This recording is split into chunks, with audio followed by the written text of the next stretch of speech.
তিন শ্রেণীর ব্যক্তির বিরুদ্ধে আল্লাহ বলেন আমি নিজেই কিয়ামতের দিন মামলা দায়ের করব। I will be against them in the day of judgment. Three categories of people I will be against them in the day of judgment. তিন শ্রেণীর লোক কিয়ামতের দিন তারা ছাড় পাবে না। আল্লাহ বলেন আমি নিজেই তাদের বিরুদ্ধে মামলা দায়ের করব। এর মধ্যে এক শ্রেণীর লোক হচ্ছে রাজুলুন ইস্তাআজারা জিরান ফাস্তাউফা মিনহু ওয়া লাম ইয়াতি আজরা। একজন শ্রমিক ভাড়া করে তার কাছ থেকে কাজ নিয়েছে কিন্তু তার পারিশ্রমিক আদায় করে নাই। এরকম আছে না নাই? দাপট দেখায় ইউনিভার্সিটির ক্যান্টিন গুলোতে। ইউনিভার্সিটির ক্যান্টিনে যে খায় মাগার বিল দেয় না, এরকম টাকায় দাসরা নাই।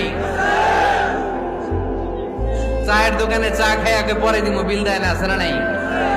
দোকানে যে পণ্য কিনে বিল দেয় না পরে দিমো, আছে না নাই? কিয়ামতের দিন আল্লাহ তোরে মাস্তানি ছুটাবে, চিল্লা এখন ঠিক কিনা?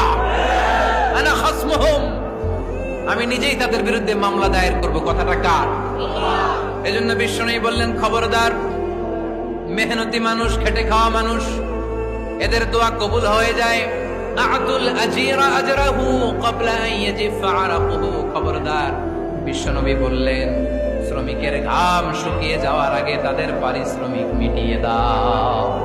বিশ্বনবীর বিখ্যাত হাদিস, আতুল আজিরা আজরাহু ক্বাবলা আন ইয়াজিফা আরাকুহু। শ্রমিকের ঘাম মাটিতে লাগার আগে, শুকিয়ে যাওয়ার আগে তাদের পারিশ্রমিক মিটিয়ে দাও। কেননা তারা যদি বদদোয়া করে তোমার জীবনকে জাহান্নাম বানিয়ে দিবে কে?